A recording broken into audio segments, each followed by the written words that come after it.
देखिए आज हम स्टार्ट करते हैं क्लास 12 का चैप्टर नंबर 2। ठीक है ना। चैप्टर नंबर 2 है हमारा ये प्रतिलोम त्रिकोणमितीय फलन। तो इसमें हम फंक्शंस के इनवर्स के बारे में प्रतिलोम, जैसे कि y इक्वल टू हमारा फंक्शन है साइन x। ठीक है, तो इसे हम साइन इनवर्स x लिख सकते हैं। ठीक, साइन इनवर्स x यहाँ पे इसे हम लिख सकते हैं sine inverse x, sine inverse y equal to x. तो ये हमारा कहलाएगा आपका एक इनवर्स फंक्शन, x का जो है इनवर्स फंक्शन कहलाएगा y के पदों में। ठीक है ना। तो जैसे कि अगर हमारा लिखा हुआ है y इक्वल टू 10x, ठीक है ना, तो हम उसे x इक्वल टू इसे आप लिख सकते हो टेन इनवर्स। ठीक है ना, tan inverse y equal to x. तो ये हैं हमारे इनवर्स फंक्शन। ठीक है, तो जैसे कि अब हमें इसमें कुछ चीज़ें पढ़नी हैं। ये है जैसे कि इनवर्स फंक्शन में सबसे पहले हमें इनवर्स फंक्शन का रेंज और डोमेन, यानी कि यहाँ पे हमें पढ़ना है साइन इनवर्स एक्स, यानी कि ये जो आपका फंक्शन है। ठीक है, तो अगर कहीं पे आपका फंक्शन लिखा हुआ है साइन इनवर्स, ठीक है, फंक्शन है आपका साइन इनवर्स एक्स, तो हमें इस फंक्शन के बारे में दो चीज़ें पढ़नी है। तो एक तो इसका पढ़ना है प्रांत, ठीक है, जिसे हम बोलते हैं डोमेन।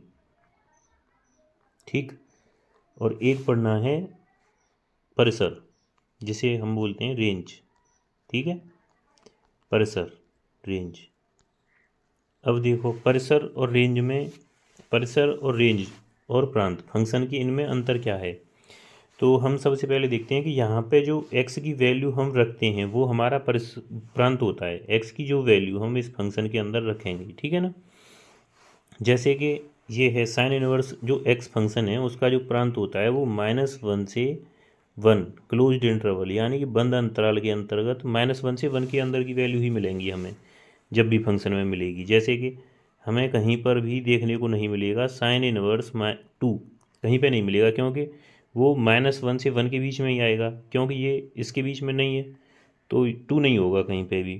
आई बात समझ में। तो अब हमें ये चीज़ देखनी है कि अगर साइन इनवर्स के अंदर जो वैल्यू रखी जाती है वो उसका डोमेन है, वो हमेशा -1 से 1 के बीच में ही होगी। तो ये चीज़ आपको ध्यान रखनी है। ठीक है, तो हमें ये सारे फंक्शन के डोमेन यानी कि प्रांत और परिसर दोनों याद रखने हैं। ठीक है ना। जैसे कि साइन इनवर्स एक्स जो फंक्शन है हमारा, उसका डोमेन होता है हमारा, साइन इनवर्स एक्स का जो डोमेन है हमारा वो होता है क्या, साइन इनवर्स एक्स का डोमेन -1 to 1, और रेंज परिसर होती है हमारी -π/2 से π/2 बंद अंतराल में। ठीक है, ऐसे ही सेम है हमारा कॉस इनवर्स एक्स, इसके लिए भी -1 to 1 है, लेकिन इसका जो परिसर है। अब एक बात और, इसके लिए हमें कुछ फॉर्मूला और देखने हैं। ठीक है ना, जैसे कि यहाँ पे हम देखते हैं कि अगर ये परिसर हमारा कैसे प्राप्त होता है हमें।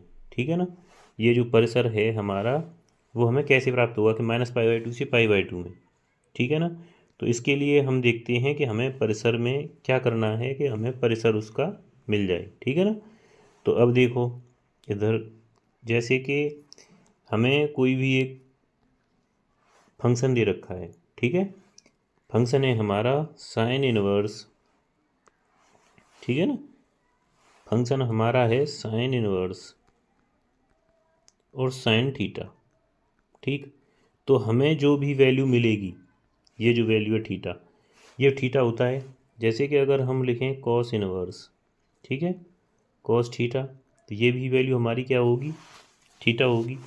अब इसके बाद वैल्यू आएगी हमारी टेन इनवर्स, ठीक है, टेन थीटा, थीटा होगा। लेकिन अब देखिए, जैसे कि ये हमने कॉस इनवर्स और टेन इनवर्स बता दिए, लेकिन उससे पहले हम देखते हैं कि हमारी ये जो वैल्यू है कि साइन इनवर्स पर ही समझते हैं। ठीक है ना, तो जैसे कि साइन इनवर्स पर आप समझोगे तो ये आपको समझना है कि साइन इनवर्स में हमें करना क्या है।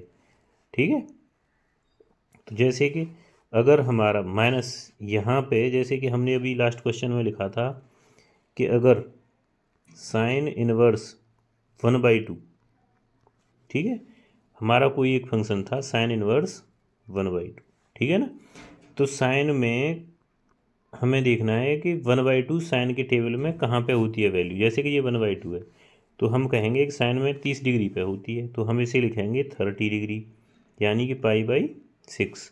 अब हमें ये वैल्यू देखनी है कि ये जो π/6 वैल्यू है वो इन दोनों के बीच में आ रही है कि नहीं।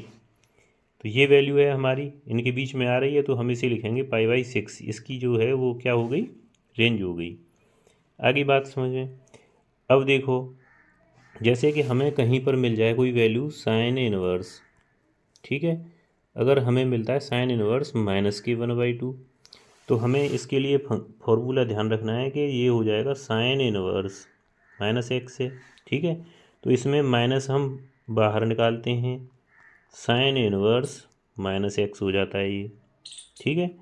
तो ये फंक्शन हो जाता है साइन इनवर्स x माइनस की। तो ये फॉर्मूला है आपका, ठीक है, जैसे कि माइनस है। अब यहाँ पे अगर हम टेबल को चेक करेंगे तो उसमें देखो, इधर हम कह सकते हैं कि साइन इनवर्स, अगर हम -1 ही देखें तो केवल यहाँ पे माइनस आएगा, और ये हो जाएगा आपका साइन 1/2 कितना था, 30 डिग्री, तो π/6 लिख सकते हैं, ठीक है। एक बात बताओ, ये माइनस में 1/2 जो है, एक तो क्वाड्रेंट अगर चतुर्थांश देखें तो पहले में साइन की वैल्यू प्लस होती है, सेकंड में प्लस होती है, लेकिन थर्ड में और फोर्थ में हमारी माइनस होती है यहाँ पे साइन की वैल्यू, ठीक है ना। साइन की वैल्यू यहाँ पे और यहाँ पे, तो हमें जब इसकी वैल्यू लेंगे तो हमें तो केवल -π/2 से π/2, यानी कि यहाँ से यहाँ तक जाते हैं तो आता है हमारा π/2, और इधर से वापस आएंगे तो हमें क्या चाहिए, -π/2, और हमें तो केवल -π/2 से π/2 तक की वैल्यू चाहिए, तो हमें नेगेटिव वाली वैल्यू चाहिए, ठीक है। तो इस वजह से हम नेगेटिव वैल्यू लेते हैं, ठीक है ना, जो इसका परिसर है। तो माइनस इसमें से बाहर आ जाता है, तो इसकी वैल्यू हो जाएगी आपकी π/6। आगे बात समझ में। अब देखो, ये होता है आपका साइन इनवर्स फंक्शन, ठीक है ना।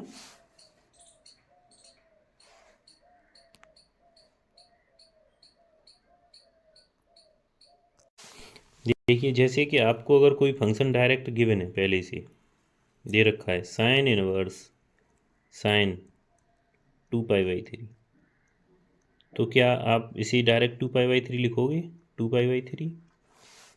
और सबसे पहले आपको ये वैल्यू चेक करनी है कि ये वैल्यू -π/2 यानी इसके जो परिसर है, रेंज है ना, उसके अंदर आ रही है कि नहीं। इसका परिसर है साइन जो फंक्शन है उसका -π/2 से π/2, ठीक है, यानी कि -90 से +90 के बीच में, ठीक है। तो अब देखो, ये जो वैल्यू दोनों हैं, और ये वाली वैल्यू हमारी 120 यानी कि 120 है, इसके बीच में नहीं आ रही, तो आपको ये तोड़नी पड़ेगी बीच में से, जैसे भी है जहाँ पे, क्योंकि हमें 90 से +90 -90 से +90 के बीच में लेके आनी है। तो आपको चतुर्थांश के बारे में पता है, क्वाड्रेंट। तो साइन इनवर्स, इसे हम अगर देखो साइन 90 पे प्लस या माइनस करते हैं तो वैल्यू चेंज होती है, इसलिए हम इसे कॉस 180 पे चेंज करेंगे, क्योंकि जो 180 पे करते हैं वहाँ पे हमारा फंक्शन चेंज नहीं होता। तो यहाँ पे देखो 90 हम 180 में क्या जोड़ें या क्या घटाएं कि 120 आ जाए, तो 60 घटाना पड़ेगा। तो पाई माइनस हम इसे लिख सकते हैं π/6, यानी कि π/6 मीन्स 30 30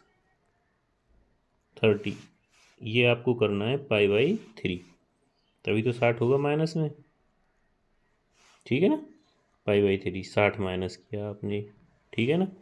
तो अब एक बात बताओ, 3π - π 2π/3, तो अब हम लिख सकते हैं साइन 180 माइनस थीटा कितना होता है आपका, साइन 180 माइनस थीटा, ये वैल्यू होगी आपकी सेम साइन थीटा, ठीक है। तो ये हो गई आपकी value sine theta. Sine theta इसे आप लिख दोगे साइन इनवर्स, ठीक है ना, साइन इनवर्स साइन थीटा,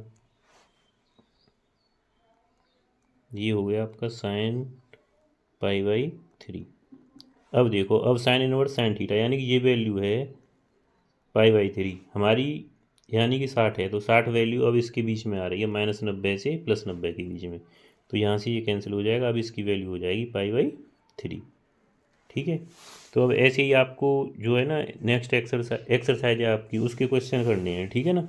जैसे कि देखो, क्वेश्चन नंबर 1 है आपका, ठीक है।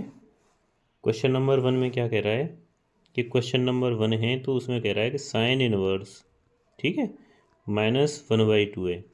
ठीक, तो इसमें देखो आप माइनस को बाहर निकालोगे, साइन इनवर्स, ठीक है ना, साइन इनवर्स 1/2 हो जाएगा ये, और माइनस साइन इनवर्स 1/2 बताओ कितने पे वैल्यू होती है आपकी, साइन 30 डिग्री पे, तो π/6 लिख सकते हैं। ठीक है, तो साइन माइनस से माइनस कैंसिल, तो ये हो गया आपका माइनस की साइन π/6। आई बात समझ में। अब देखो इसके बाद है आपका साइन कॉस इनवर्स, ये तो सिंपल है, सीधा सा है बिल्कुल, है ना। क्वेश्चन नंबर 2 में बोल रहा है कि कॉस इनवर्स, ठीक है, कॉस इनवर्स √3/2